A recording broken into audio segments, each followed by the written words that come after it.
Hello जी, राधे राधे। कैसे हो आप सब? आशा करती हूँ आप सभी अच्छे होंगे। स्वागत है आपका फिर से एक नए ब्लॉग में।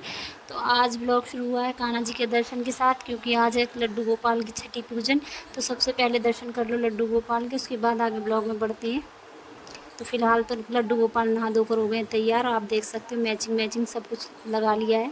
तो सबसे पहले घर के सारे काम ख़त्म किए, उसके बाद लड्डू गोपाल को कच्चे दूध से और गंगा जल से स्नान कराया। उसके बाद उनको कर दिया मैंने बिल्कुल एकदम तैयार।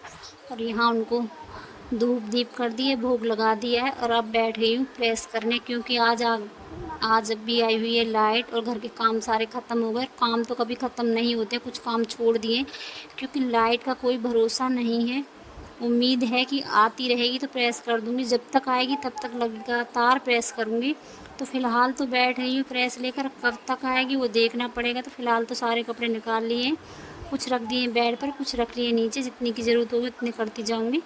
तो फ़िलहाल बैठ गई हूँ प्रेस करने। और आपने देखा होगा कान्हा जी की पगड़ी में एक छोटा सा दाग था, लेकिन वो दाग गम का था, क्योंकि स्टोन चिपकाए जाते तो उनका दाग लग जाता, तो वही ये दाग लगा हुआ था। पगड़ी गंदी नहीं थी इनकी, क्योंकि पगड़ी पर जब मोती या स्टोन चिपकाते हैं तो उससे पहले गम लगाते हैं, तो वही ये गम का दाग था। और यहाँ आज दिन में खाना मुझे बनाना नहीं है, क्योंकि आज मैंने सुबह ही खाना बना कर रख दिया है दिन का, क्योंकि मुझे पता था मुझे समय नहीं मिल पाता। जब तक मैं काम से फ्री होती तब तक लाइट जा चुकी होती, तो इसलिए मैंने आज सबसे पहले खाना बना कर रख दिया था, क्योंकि प्रेस करनी इतनी ज़्यादा ज़रूरी हो गई थी।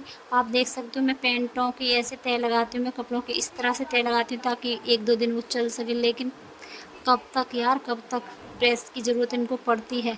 तो इसलिए मैं सारा काम छोड़कर बैठ गई हूँ आज प्रेस करने। उम्मीद तो है कि लाइट आती रहेगी, लेकिन 1 घंटे बाद ही नाउम्मीद हो गई, क्योंकि लाइट जा चुकी थी और मेरी उम्मीद टूट चुकी थी।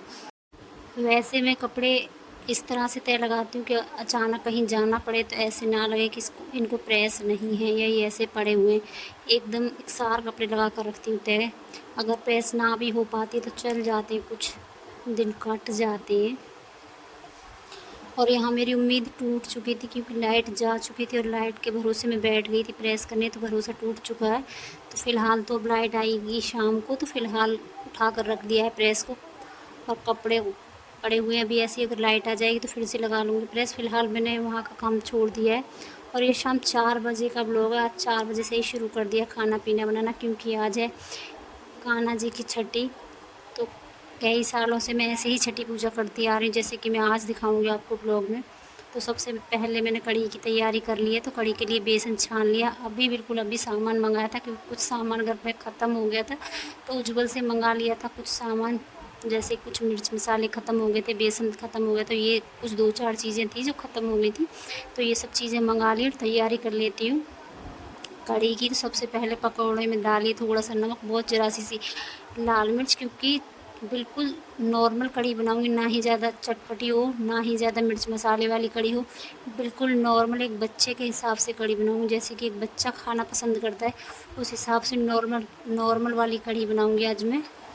तो तैयारी यहाँ मैंने 4 बजे से ही शुरू कर दी थी, क्योंकि 6 बजे तक मुझे छठी भी पूजनी थी। और हर साल मैं ऐसे ही छठी पूजन करती हूँ, जैसे कि इस बार करूँगी। और यहाँ तैयारी शुरू कर दी है, तो कढ़ी में डाल दिया था सरसों का तेल और पकौड़ियाँ बना लेती हूँ, छोटी छोटी पकौड़ियाँ बनाऊँगी। उसके बाद कढ़ी का बेसन तैयार कर दिया है मैंने, यानी कढ़ी के लिए जो मठा तैयार किया जाता है वो मैंने तैयार कर लिया है। और मठा मैंने खुद से ही बनाया, ताज़ा मठा है, क्योंकि कल रात में ही मैंने दही जमा दी थी। मुझे पता था छठी पूजन है, तो इसलिए मैंने रात में ही दही को जमा दिया था। तो दही चला दी, उसमें से थोड़ा सा माखन निकाल दिया था, तो माखन हो जाएगा, कान्हा जी के काम आ जाएगा माखन। और बाकी बना दूँगी मैं कढ़ी। ना ही ज़्यादा खट्टा मठा है, ना ही ज़्यादा मीठा है, ना ही मतलब काफ़ी अच्छा मठा भी बनकर तैयार हो गया था यहाँ मेरा। और कढ़ी भी स्पेशल नंबर 1 बनी थी आज। न जल्दी तीखी, न ज़्यादा चटकारेदार कढ़ी, एकदम जैसे कि बच्चा खाता है उस हिसाब से, जैसे कि कान्हा जी को पसंद है। बिल्कुल सिंपल कढ़ी बनाई थी मैंने। और ये सिर्फ भाव है, भाव के भूखे हैं भगवान, कुछ नहीं खाते हैं भगवान, सिर्फ भाव देखते हैं। आपने देखा हमने जन्माष्टमी पर कितना कुछ बनाया, कितने कुछ तैयारियां की। क्या भगवान ने कुछ खाया हमारा बनाया हुआ? नहीं, लेकिन भाव देखते हैं भगवान। हम सिर्फ भाव से पूजा करते हैं। इसी भाव से मैंने आज कान्हा जी के लिए तैयारी शुरू कर दी है, कान्हा जी की छठी पूजन के लिए अच्छे वाले चावल भी मंगा लिए थे मैंने यहाँ पर, जो कि अच्छे वाले आते हैं। आप भी जानते हो गांव में लोग राशन वाले चावल खाते हैं, मैं भी वही खाती हूँ, लेकिन स्पेशल समय के लिए स्पेशल चावल मैंने मंगा लिए। तो यहाँ कान्हा जी के लिए स्पेशल चावल मंगा लिए थे मैंने। और यहाँ कढ़ी को लगा दिया है छौंक। और जब तक मेरी कढ़ी बनेगी बाकी काम अभी मेरे रह गए हैं तो वो भी कर लूँगी। कढ़ी में आ जाएगा एक उबाल, क्योंकि फटने का डर रहता है, तो फटने का डर भी ख़त्म हो जाएगा। जब एक उबाल आ गया था तो मैंने इसमें और मठा मिला दी, क्योंकि मठा रखी हुई थी तो ताज़ी मठा है, भरकर कढ़ाई मैंने कढ़ी बनाई है। और आज उज्ज्वल ने कढ़ी खाई थी रात में बैठकर, एक कटोरी, तो क्या उसने 2-3 कटोरी कढ़ी खाई, क्योंकि बीच में उसको पता नहीं क्या हो गया था, उसने कढ़ी खानी बंद कर दी थी। लेकिन मैंने भोग बनाया, मैंने भोग फिर प्रभु को लगाया, यानी कि कान्हा जी को लगाया। उसके बाद उस भोग को मैंने सभी पूरे खाने में मिलाया। और फिर आप जानते हैं भोग प्रसाद का तो स्वाद ही अलग होता है, तो भोग प्रसाद का जब स्वाद मिल जाता है तो क्या बात। फिर उसी स्वाद को देखते हुए जो ने शायद कढ़ी खाई, बोलता अच्छी बनी है कढ़ी, नंबर 1 कढ़ी बनी मम्मी।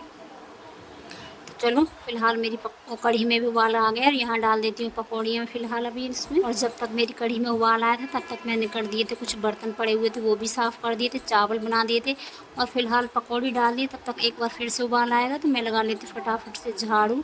उसके बाद जाऊँगी हाथ मुँह धोने और फिर करूँगी दिया बाती, क्योंकि तब तक समय हो चुका होगा भोग का, क्योंकि 6 बजने में अभी समय है। तो फिलहाल फटाफट लगा लेती हूँ ये झाड़ू, उसके बाद थोड़े से बर्तन लगाकर फिर लगाते हैं भोग। तो आज का व्लॉग आपको कैसा लगा? अच्छा लगा हो तो लाइक सब्सक्राइब कमेंट ज़रूर करना। और आप सभी ने कैसे कृष्ण जी की छठी मनाई वो भी आप बताना। और ये तो सब बहाने होते हैं कि हमको आज ये करना है, ये करना है, ये करना है, लेकिन ये सब प्रभु की कृपा होती है कि हम कब क्या करेंगे, हम प्रभु के लिए क्या कर सकते हैं। उसने हमको चुना है तो कुछ तो हम उनके लिए करें। तो फ़िलहाल तो मैंने तैयारी पूरी कर ली है, और देख सकते हो मेरी झाड़ू भी लग चुकी है, बर्तन मैंने पहले ही साफ़ कर दिए थे, देख सकते हो सारे बर्तन रखे हुए हैं। गैस भी एकदम साफ़ कर दिए, सिर्फ और सिर्फ अभी मुझे बर्तन लगाकर कान्हा जी का भोग लगाना रह गया है। फिलहाल